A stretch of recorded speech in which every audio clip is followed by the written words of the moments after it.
Just to tell you what was there 5,000 years ago, sindoor was there, gold cone, discolor beads on necklaces, spiral bangles, comb, 3-in-1, pithu pieces, chess pieces, dice, collared dog, cage, feeding cup, kamandalu, plough, shivalinga, swastik, yoga, namaste, priest in meditation, and takhti. क्योंकि martial ने कहा था तो वो Harappa civilisation हुई। दयाराम साहनी ने खोदा था, कुछ नहीं होता, वो तो खोदा था। तो जो 1921 में 100 साल हो गए वो हमने सेलिब्रेट नहीं किए क्योंकि वो एक इंडियन ने खोदा था, लेकिन एक अंग्रेज ने इल्यूस्ट्रेटेड लंदन वीक में छाप दिया, तो साहब इसको सेलिब्रेट करना चाहिए। प्रोफेसर लाल की ज़िंदगी इस सोच के अगेंस्ट थी, and that is what message we should have it.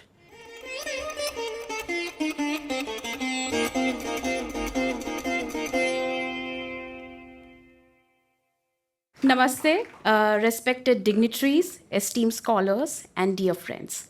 It is an honor to stand before you today to discuss the subject that is not just academic but deeply intertwined with our identity, the importance of Indian archaeology and the enduring legacy of Professor B.B. Lal. Nowhere is this more evident than in one of the most intriguing historical debates, the relationship between the Rigvedic people and the Harappan civilization. For decades, archaeologists, historians, and linguists have debated a fundamental questions. Were the Rigvedic people and the Harappans two distinct groups, or do they represent different phases of the same civilization? The answer to the question reshapes our understanding of Indian history and archaeology. The Harappan civilization, which flourished around 2600 to 1900 BCE, to be precise, was one of the most urban societies known for its well-planned cities, trade networks, and yet to be deciphered script. However, there are people who claim that the script have been deciphered. However, around 1900 BCE, its cities began to decline and their inhabitants seemingly disappeared. Why? There are several answers to it. Climate change, shifting of rivers, economic decline, and many other theories exist. Meanwhile, the Rigvedic hymns composed between 1500 to 1000 BCE, the date is quite debatable, speak of a society deeply connected to nature, rivers, and pastoral life. Unlike the Harappans, the Rigvedic did not leave grand cities, but they left something equally profound: philosophy, cosmology, and spiritual traditions that still shape our society. The key questions remains: are these two civilizations separate, or does the Rigvedic tradition emerge from the Harappan cultural fabric? No discussion on Indian archaeology is without remembering Professor B.B. Lal, one of the most distinguished archaeologists of time. Born in 1921, Professor Lal dedicated his life uncovering India's ancient past. The iconic excavations of Hastinapur, Ayodhya, Kalibangan has remained an unparalleled thing for all of us.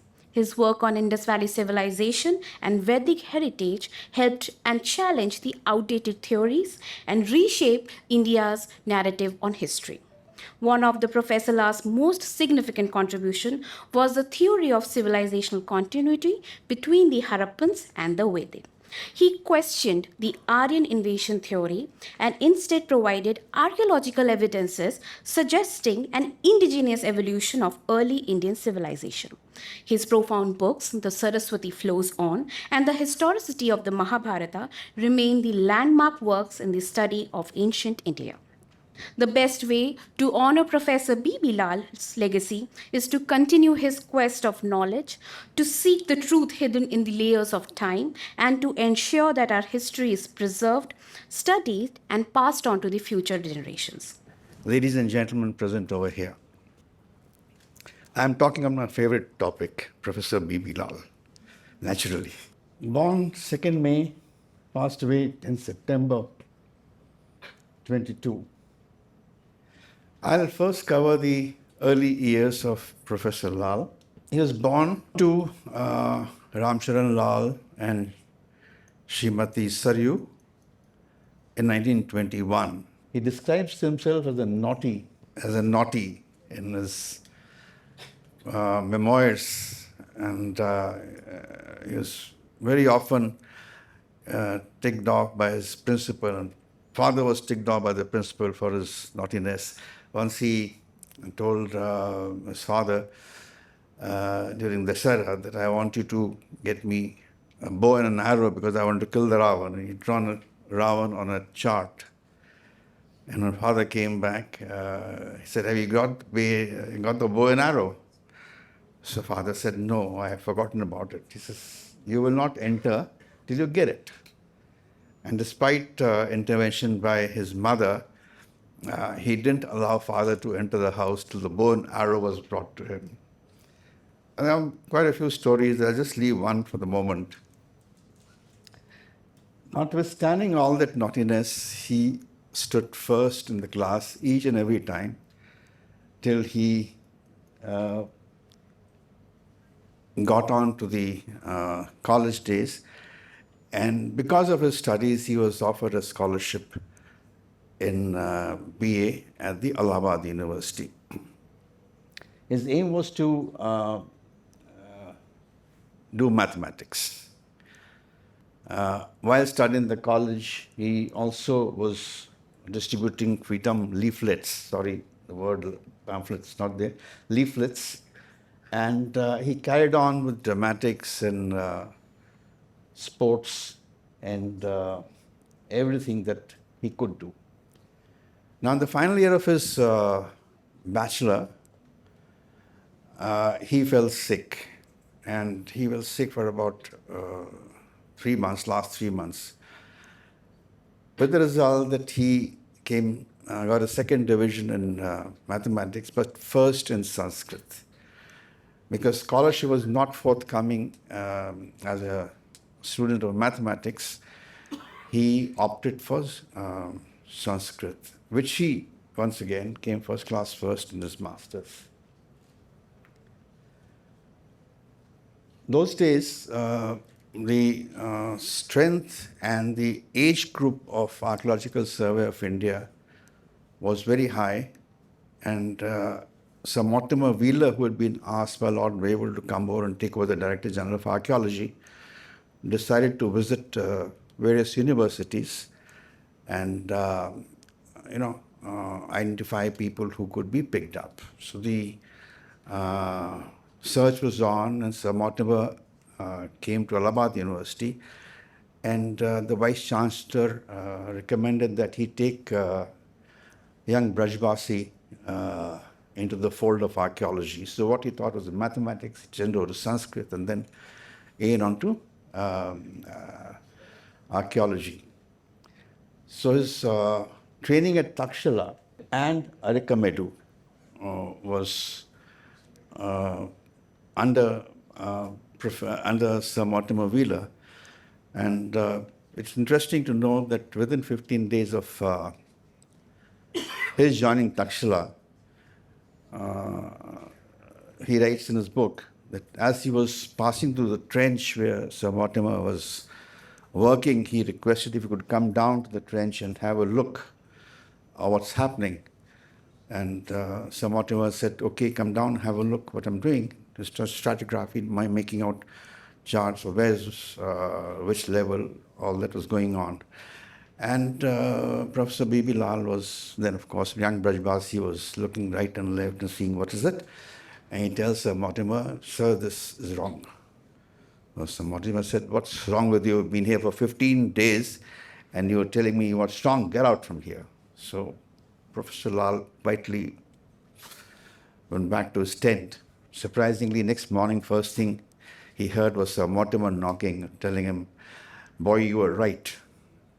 Another incident like this happened, and it's of interest to know that Sir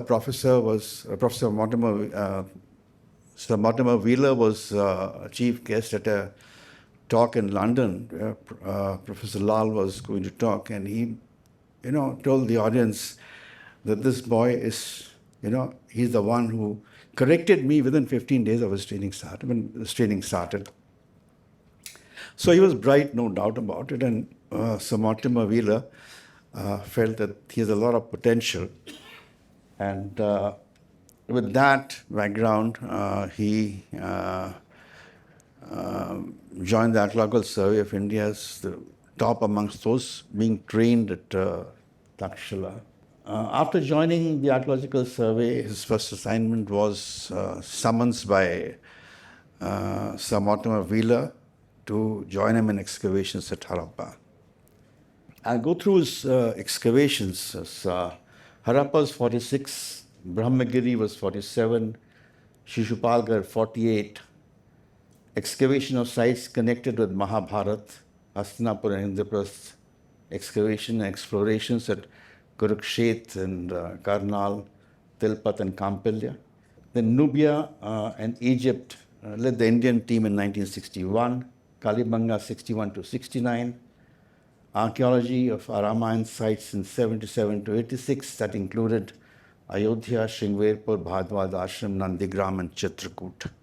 I would like to introduce my mother here, Kusum. She was dear to the family, and he married her in 1947, and from 52 onwards, she accompanied him to all the excavations through all seasons. In 52 began her introduction to archaeology, ending with Professor Lal's last field day, no exceptions.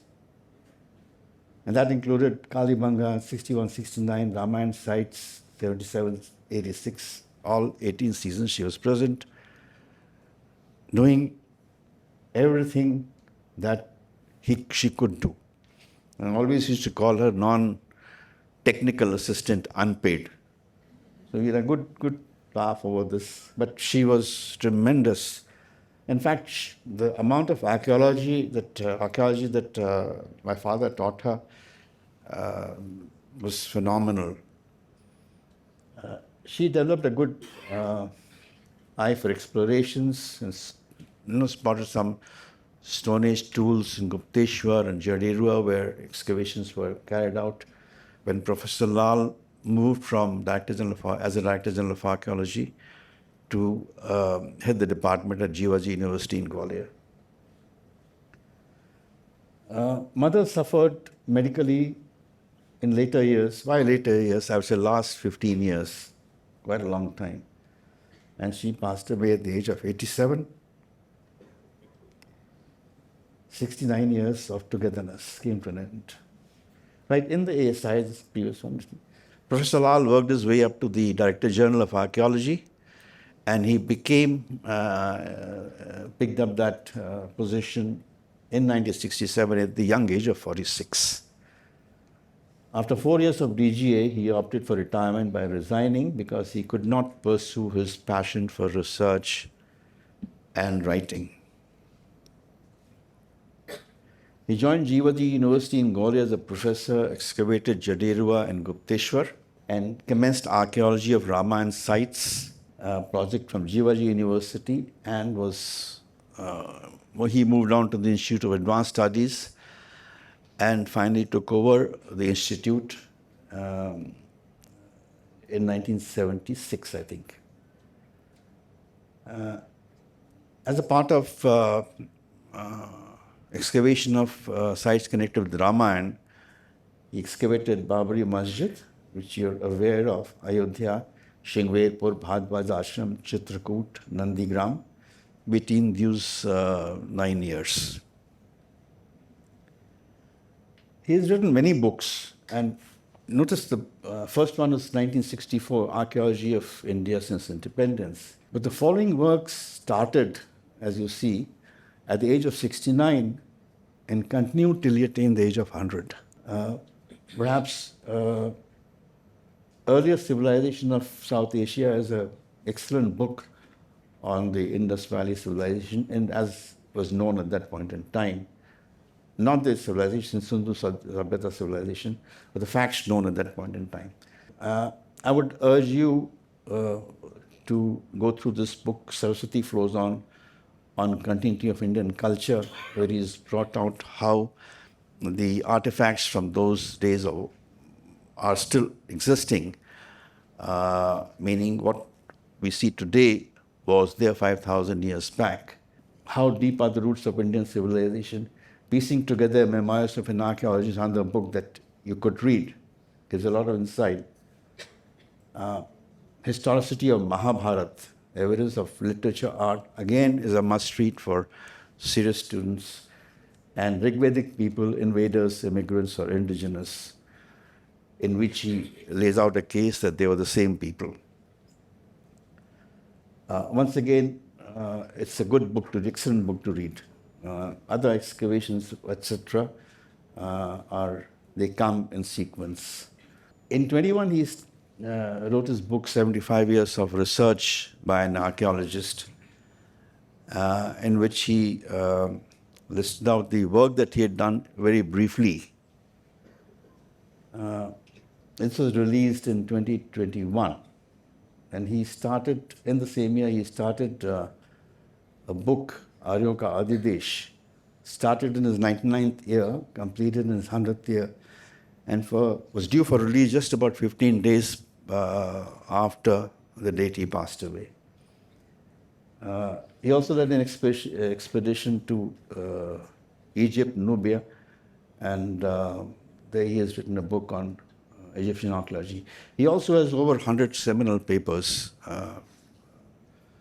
on pre-proto-historical archaeology and related archaeological issues in India, and 7 foreign journals. Just to tell you what was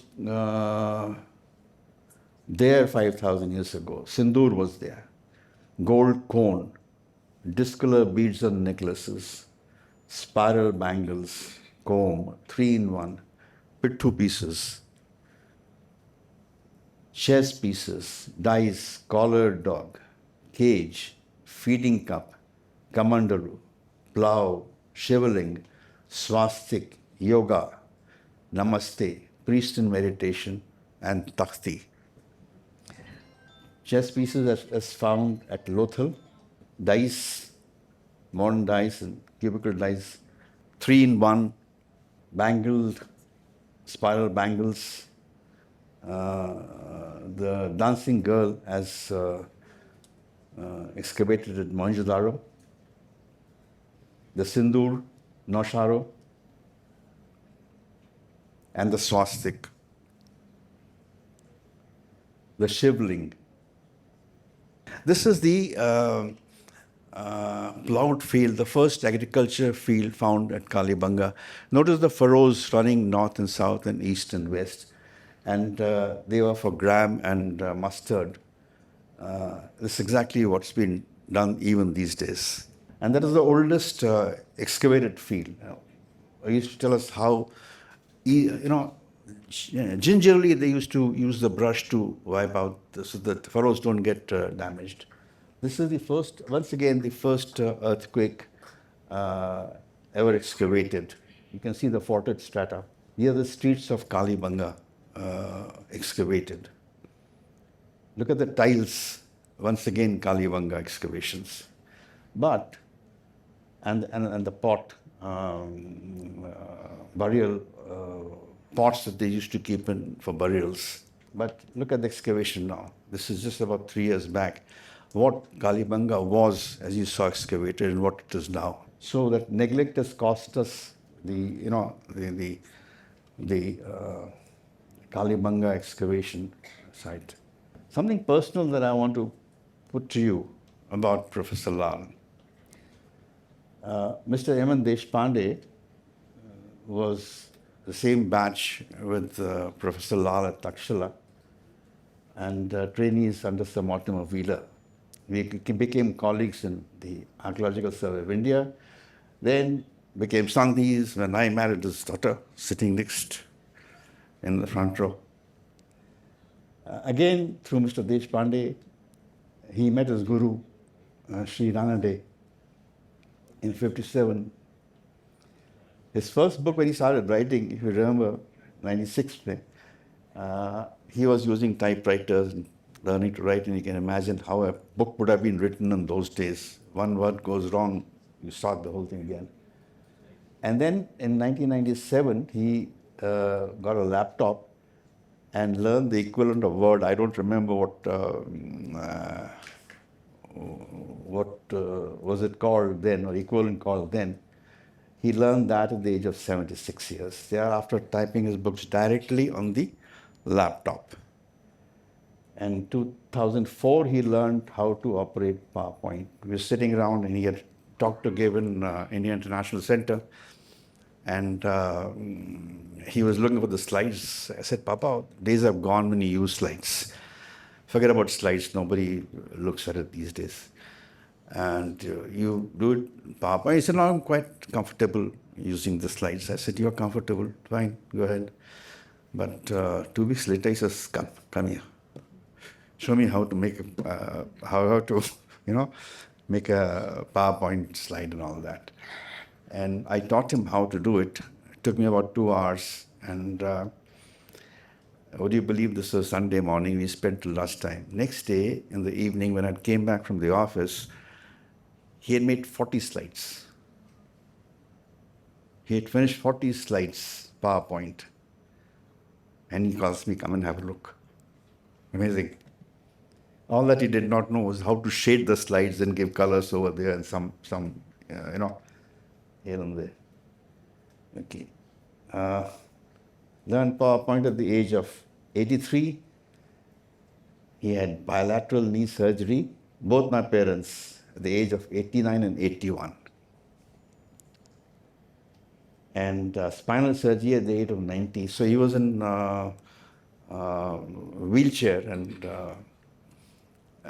I said, why do you want to go through this? And he said, why not? He said, if it's successful, it's good. If it is unsuccessful, it's also good. But I won't be able to suffer the pain and all. He introduced us to Bhagavad Gita. Introduced us means my mother,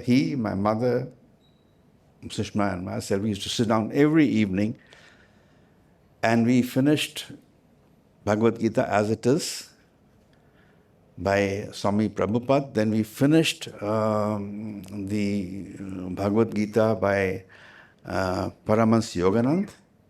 And it was I who used to read the Sanskrit shlok.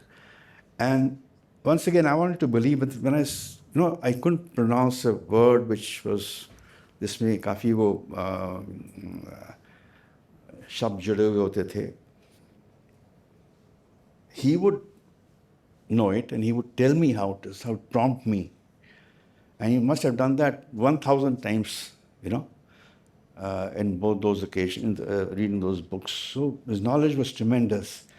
I asked him, how do you know so much? He says, I used to sit down with my mother when I was 7, 8 years old, and I used to listen to her every evening. There are things that we think we learn from him. Give, serve, and do what is expected of you without being told. Expect nothing in return. Karamanyavadhikaraste ma phaleshu kadachan. 2:47 Gita. Never compromise on integrity, honesty, and credibility. There's only one way to do things the right way. You always have to believe, to use it, lose it. You have to, be physically fit and mentally fit right till the last day. You have to keep your body and mind alert. Get to the bottom of everything. Let's so even his first year, anticipation, many steps ahead. I think the bottom of everything tells you that he wanted you to get to the depth of everything. And anticipation meant that he wanted to look as forward possible as you could. Empathy, help those who aren't as well placed as you are. Learn to feel for others. Now, very interesting aspect of Professor Lal, which most of us don't know, is that he had 2 poems to his credit. One was Whisked Away by a Damsel. This was about Mohenjo-daro. And this Sindhu Shatakam, which also on Mohenjo-daro. On a cozy bed one wintry night, I lay in Kashmir, blanket wrapped, and lo, the room turned white and light, and someone at the door had tapped. Come in, I said, and came, alas, with necklace dangling between her breasts. Had she transparent no dress and slipness, she passed all the tests. So there are 18 verses, and he finishes with the last one. Just then, sweet Kusum dinned on me, get up, my love, what makes you scare? Here's a morning cup of tea, your under stock you must prepare. So, this, of course, is in his book, Memoirs of an Archaeologist. And the Sindhu Shatakam could not be, well, he elected not to sort of get it printed. This wasn't working out the way he wanted to. On spirituality, if you asked him, do you believe in God, he would say no. But we knew that it was not so. And the next slide will show you why I thought so. He had got his initiation from his Gurudev, and he always felt that there was a guiding force behind him. He has been through experiences which I think was something over and above normal experiences. And I'll just read out the epilogue of piecing together. See, he starts off with the moving finger types and moves on and on. I'm only a typist. The dictation giver is someone else. And he talks about, can these faculties function without the backup of life force? Not, surely not. Isn't there a life force called Atma, whichever name you please, that imparts light and sound to these functionaries and thence emanates the enlightened sound which transforms itself into words? Can you imagine this? Then emanates an enlightened sound which transforms into words. They flow out unhindered, and the moving finger just types. Through the Sadguru's gaze, I have realized that this great truth is that I am only a typist, the dictation giver is someone else. Thank you, ladies and gentlemen. Three brothers. You have three brothers here, and your three wives. This is my favorite photograph. Both. One goes in at 11 o'clock for surgery, and the next goes in at 2 o'clock for surgery. And both park themselves in the evening next to each other. Thank you. Good afternoon to everyone. It's nice to see so many young minds interested in archaeology and to know about Prof. V. Lal. आजकल क्या होता है कि बच्चे जो है career को लेके बहुत ज़्यादा परेशान होते हैं. वो पर्टिकुलरली जो टेक्नोलॉजी वाले होते हैं वो पैकेज को लेके बहुत परेशान होते हैं. But if you have seen just previous presentation, professor Lal wanted to be a mathematician, but destiny had decided that he would be one of the greatest archaeologists of this century and the last century. He fell sick, got good marks in Sanskrit, selected in archaeology, and what he has done, that is in front of us. What you need to learn is that what message he gives to us. उन्होंने क्या किया, उनसे हम क्या सीख सकते हैं. तो सबसे पहली चीज कि सोचना. In most of the cases we don't think, और कभी हम सोच भी लेते हैं तो बोलते नहीं हैं, कोई नाराज हो जाएगा या लोग क्या कहेंगे. Did you here that when he was in Takshashila with Mortimer Wheeler, after 15 days he observed something and he said, you are wrong. That is what we have to learn from Professor Lal. That if you find that there is something which you observe and the other person, whoever he or she may be, but if you feel you are right, you should tell. And that is going to make a big change, as he has made a big change to the history of this country. And the work which he has done, if you think in present context, ऐसा लगेगा कि क्या था. He was an archaeologist, उन्होंने कुछ excavation किए, बाकी सारे archaeologists भी excavation करते हैं, उनको कुछ अच्छी फाइंडिंग्स मिल गई. But can you imagine just 75 years back what was the situation? He was trained by the British archaeologist. They had a different bent of mind. They have a different thinking. उस समय का archaeology और पुरातत्व जो था, that was somewhat different. And in that situation, he thinks about Ramayana, Mahabharata, Ved, which were considered mythology or literature. So, he, being a young dynamic archaeologist, didn't believe what was taught to him in the classes.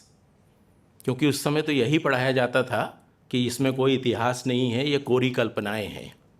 But he has his own conviction कि there are few grains of history in that, and we can find some material evidence also. And therefore, he took that challenge.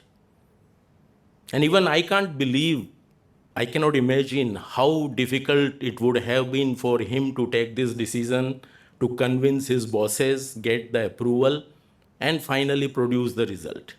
Because that was a very different time. Even he started work at Hastinapur even when I was not born. उस समय की बात है. And even when I joined and I started work at Dwarika, so many of my colleagues and seniors says, वहाँ क्या करोगे? क्योंकि द्वारिका तो जो है वो तीर्थयात्रियों के लिए है, वो आर्कियोलॉजिस्ट के लिए थोड़ी था. So that was, I am talking about my lifetime. And just imagine, in that time, he decided to work in a field and prove something which people would have dared even to talk about. And as a superintendent of excavation branch, in November 1949, he found a different kind of pottery that now everybody knows, PGW, painted grey ware. So first he found at Hastinapur. Then while examining the collection of Central Antiquity Collection, that is what is called Central Asian Antiquity Museum that used to be, there he find similar pottery from Ahichhatra, that is in UP. Then he conduct an excavation at Tilpat. He find pottery, and then he explore 30 more sites, and he find all the sites which are mentioned in Mahabharata are producing same kind of pottery.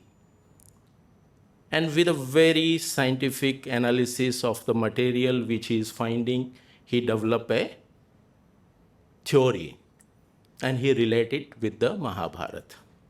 Later on, he works on Ramayana sites also.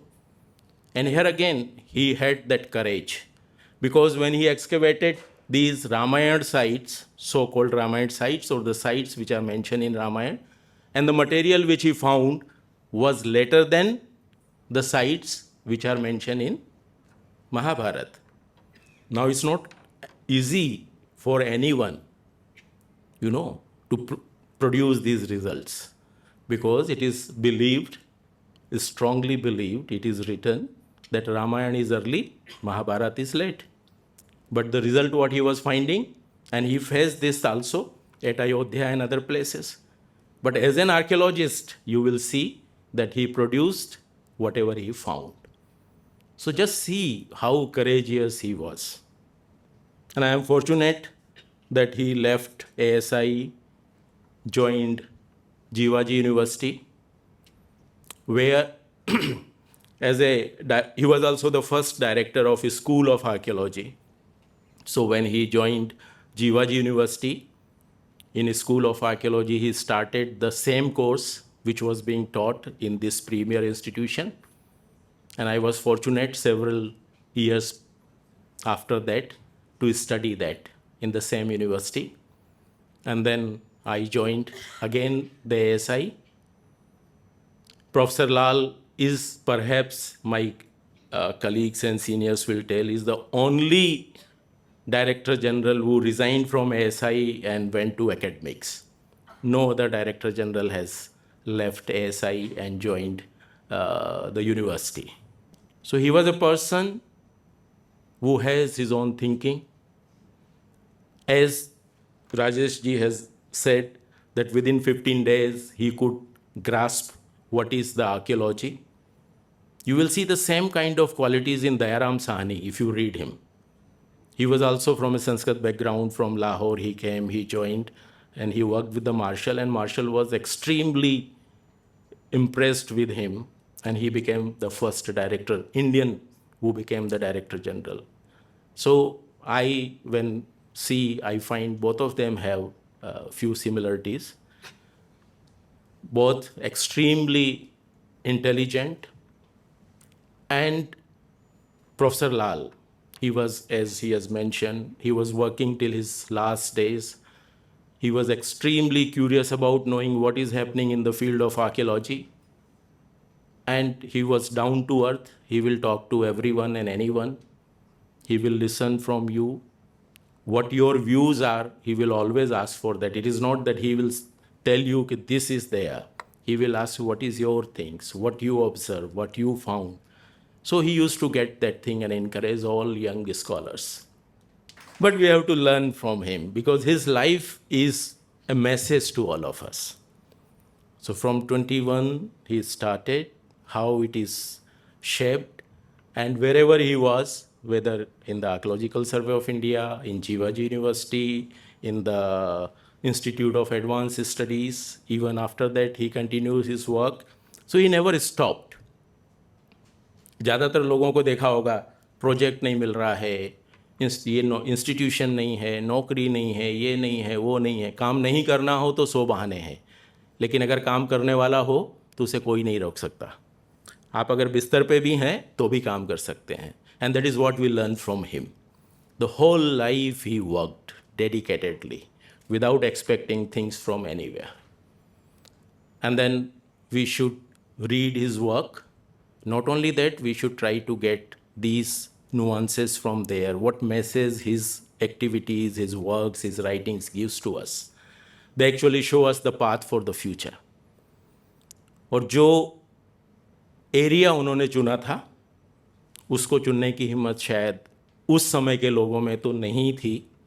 आज भी इस क्षेत्र में अगर जो लोग काम करते हैं तो एक बहुत बड़ा स्कूल है जो उनको बड़ी एक अजीब दृष्टि से देखता है, क्योंकि आज भी हमारी सोच जो है वो बहुत बदल नहीं पाई है. और ये जो 100 साल का जो प्रेजेंटेशन हो रहा है ना, ये सेलिब्रेशन, ये उसी सोच का परिणाम है.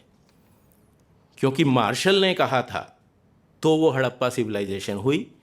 दयाराम साहनी ने खोदा था, कुछ नहीं होता, वो तो खोदा था. तो जो 1921 में 100 साल हो गए वो हमने सेलिब्रेट नहीं किए क्योंकि वो एक इंडियन ने खोदा था, लेकिन एक अंग्रेज ने इल्यूस्ट्रेटेड लंदन वीक में छाप दिया, तो साहब इसको सेलिब्रेट करना चाहिए. प्रोफेसर लाल की जिंदगी इस सोच के अगेंस्ट थी. And that is what message we should have it. Indian, हमारा, हमारी संस्कृति, हमारी कल्चर, हमारी धरोहर, हम, we don't get influence from anyone else. And that for which he worked, and we should learn that. Thank you.